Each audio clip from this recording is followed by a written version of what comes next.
wala nang edit-edit, ito ang kwento.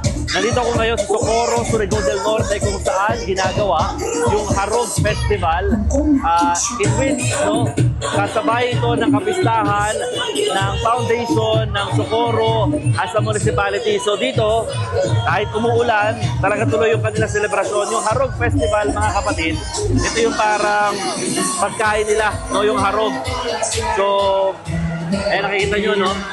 Para siyang kakanin na puno ng mga root crops, may mga kamote, at iba pa mga ingredients. Talaga mabigat siya sa sikmura. At lahat ng mga residente is actually libre na makakakuha nitong harog na tinatawag. Kahit anong klaseng container. No? Iba, pitsel. So, pati nga ng mga container nyo. Ayan, mga Tupperware. So, lahat yan, talagang for free. Ang sabi nila, itong harog daw na to, mga kapatid, this is actually the meal na binibigay or snacks na binibigay ng mga taga-Socorro dahil dito, uso-uso pa rin yung pinabangay, o yung bayanihan ng mga residente. So, imbis na pagbayad ng pera, pagkain na binibigay nila, sagot ng mga nagpapagawa, yung pinaka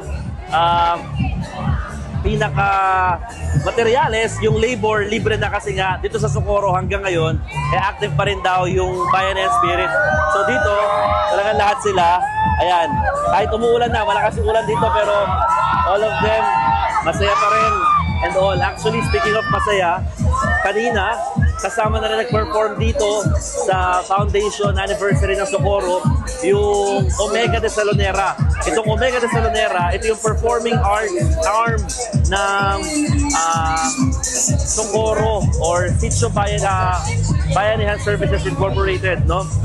Ito yung naging kontrobersyal dahil sa mga issue ng pang-aabuso di umano. So, kahit patuloy yung investigasyon na ginagawa dito, sumali na sila at talagang nakikipag-ugnayan na sa lokal na pamahalaan. So dito, ayan, tuloy-tuloy din yung mga pamimigay nila na pagkain.